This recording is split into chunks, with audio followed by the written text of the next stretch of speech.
Hello students, welcome on my YouTube channel. Today we will discuss on central problem of economy. तो सबसे पहले बात करते थे कि इकोनॉमी क्या होता है। इकोनॉमी एक वो प्लेस होती है जो लोगों को लाइवलीहुड अर्न और उनको स्पेंड करने का मींस प्रोवाइड करती है, उसे अपन क्या बोलेंगे, इकोनॉमी कहते हैं। ठीक है, फिर अपन बात करते हैं इकोनॉमिक्स। यानी हम इकोनॉमिक्स क्यों पढ़ते हैं। देखिए, इकोनॉमिक्स पढ़ने के पीछे जो मेन रीजन है वो होता है स्कैरसिटी। यानी स्कैरसिटी का मतलब होता है कमी। स्कैरसिटी जब भी एक पर्टिकुलर रिसोर्सेज की डिमांड ज्यादा होती है और इसकी सप्लाई कम होती है तो उसे अपन बोलेंगे स्कैरसिटी।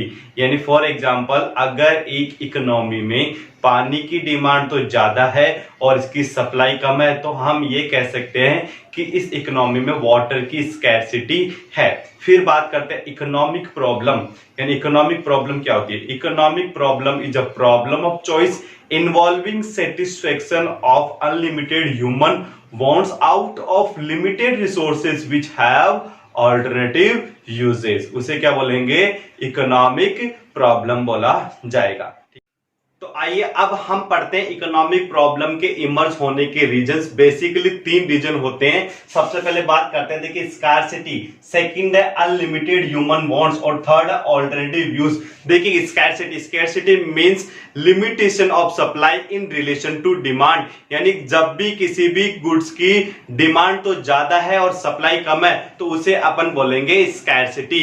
और जो स्कार्सिटी होती है, हम किसी इंडिविजुअल की बात नहीं करते हैं। स्कैरसिटी का मतलब एक इंडिविजुअल भी हो सकता है, एक ऑर्गेनाइजेशन भी हो सकता है और एक इकोनॉमी भी हो सकती है। तो स्कैरसिटी पूरी इकोनॉमी पर ही अप्लाई होती है। अगर स्कैरसिटी नहीं होती तो हमें इकोनॉमिक्स पढ़ने की जरूरत भी नहीं होती, क्योंकि इकोनॉमिक्स हमें यह सिखाता है कि हम अपने स्कैर्स रिसोर्सेज यानी लिमिटेड रिसोर्सेज का ऑप्टिमम यूटिलाइजेशन करके अपनी जो वांट्स है उसको इंटेंसिटी के बेस पे सेटिस्फाई करते हैं। यानी अपने जो लिमिटेड रिसोर्सेज को मैनेज करते हैं। देन नेक्स्ट अपन बात करते हैं अनलिमिटेड ह्यूमन वांट्स। देखो, जो हमारे जो वांट्स होती है वो हमारी कैसी होती है, अनलिमिटेड होती है। जैसे ही एक जरूरत सेटिस्फाइड होती है वैसे ही दूसरी नीड इमर्ज हो जाती है और यह पहले वाली से ज्यादा इंटेंसिटी वाली होती है। लेकिन जो हमारी जो प्रायोरिटीज होती है वो डिफरेंट होती है। फॉर एग्जाम्पल, अगर मेरे पास 3 लीटर पानी है और मैं बहुत ज्यादा प्यासा हूं तो मैं उस पानी को पीना ज्यादा प्रेफर करूंगा इंस्टीड ऑफ बाथिंग, क्योंकि मेरी जो नीड है वो पानी पीने की वो ज्यादा इंटेंसिटी वाली है as compare to bathing.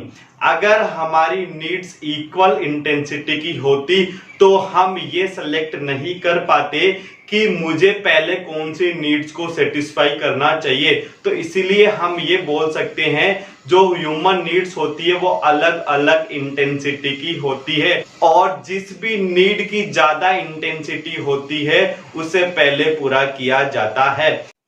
Next देखिएगा अल्टरनेटिव यूजेस। अल्टरनेटिव यूजेस का मतलब होता है कि हमारे पास जो रिसोर्सेस है उनका यूज अल्टरनेट करना, यानी अलग अलग यूज करना, तो उसे बोलते हैं अल्टरनेटिव यूज। यानी जो रिसोर्सेस स्केर्स होने के साथ साथ उनका यूज भी कैसा है, अल्टरनेटिव। फॉर एग्जांपल, यानी पेट्रोल और जो डीजल है उसका यूज कार चलाने के लिए किया जा सकता है, जनरेटर को रन करने के लिए किया जा सकता है, मशीन को रन करने के लिए किया जा सकता है, क्योंकि हम एक पर्टिकुलर रिसोर्सेस को अलग अलग जगह यूज कर सकते हैं। तो हमें यह देखना होता है कि इनका यूज कहां किया जाना। I repeat, first scarcity. Scarcity का मतलब होता है फिर किसी भी चीज की डिमांड तो ज्यादा है और उसकी सप्लाई कम है तो उसे अपन क्या बोलेंगे, स्कैरसिटी। नेक्स्ट है unlimited human wants. Unlimited human wants का मतलब यह होता है कि जो वांट्स होती है ह्यूमन की वो कैसी होती है, अनलिमिटेड होती है, यानी वो कभी भी पूरी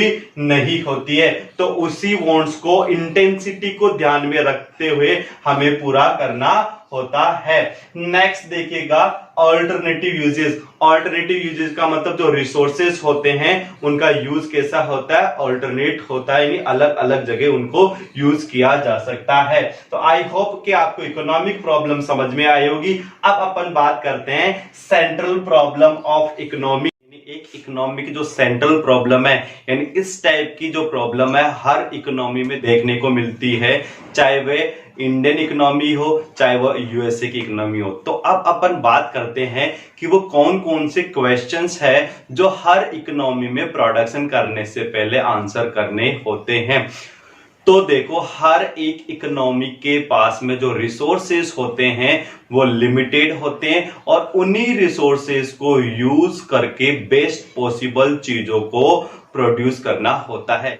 तो इसीलिए उसे उन 3 क्वेश्चंस का आंसर करना होता है। फर्स्ट देखिएगा व्हाट टू प्रोड्यूस, सेकंड है हाउ टू प्रोड्यूस और थर्ड है फॉर whom टू प्रोड्यूस। जो फर्स्ट है इसमें यह देखना होता है कि what possible commodity to produce, यानी what possible commodity to produce. उसके बाद में ये देखना होता है कि इसकी कितनी क्वांटिटी बनानी है, यानी सबसे पहले तो ये देखना होता है कि कौन सी कमोडिटी बनाए और उसके बाद में ये देखना होता है कि इसकी कितनी क्वांटिटी बनाए। यानी सबसे पहले एक इकोनॉमी यानी एक गवर्नमेंट को ये डिसाइड करना होता है कि उनको कौन सी चीज का प्रोडक्शन करना चाहिए, क्योंकि उनके पास जो रिसोर्सेज होते हैं वो लिमिटेड होते हैं और उन रिसोर्सेज का यूज करके वो हर चीज नहीं बना सकते जो लोगों को चाहिए। तो इसीलिए सबसे पहले ये डिसाइड करना होता है कि उन्हें क्या चीज बनानी है, फिर इसके बाद में ये देखना होता है कि उनकी कितनी क्वांटिटी बनानी है। कि एक बार हमने ये डिसाइड कर लिया कि हमें सिविल गुड्स बनाने हैं या वॉर गुड्स बनाने हैं, कि एक कंट्री है वहां हमेशा बहुत एक्सटर्नल इन्वेंशन का जो खतरा बना रहता है, तो हमें वॉर गुड्स भी बनाने होंगे और सिविलियन गुड्स भी बनाने होंगे। वॉर गुड्स में जैसे गन्स हो गए, टैंक्स होंगे, मशीन्स हो गई, ठीक है, इस टाइप के जो गुड्स है वो हमें बनाने पड़ेंगे। और फिर मान लो कि हमने ये डिसाइड कर लिया कि हमें किस टाइप का गुड बनाना है, फिर उसके बाद में ये देखना पड़ेगा कि उसकी कितनी क्वांटिटी बनानी है। और या अगर किसी इकोनॉमी पे वॉर का खतरा ज्यादा है तो वो सिविलियन गुड्स तो कम प्रोड्यूस करेगा और वॉर गुड्स को ज्यादा प्रोड्यूस करेगा। तो इसमें अपन ये देखते हैं कि किस टाइप की गुड्स को प्रोड्यूस करना है। अगर किसी इकोनॉमी में वॉर का खतरा कम है तो वो क्या करेगा, सिविलियन गुड्स तो ज्यादा प्रोड्यूस करेगा और जो वॉर से रेलेवेंट गुड्स है वो कम प्रोड्यूस करेगा। अगर किसी कंट्री पे खतरा वॉर का ज्यादा है तो वो सिविलियन गुड्स को कम प्रोड्यूस करेगा और वॉर गुड्स ज्यादा प्रोड्यूस करेगा। तो ये हो गया व्हाट टू प्रोड्यूस।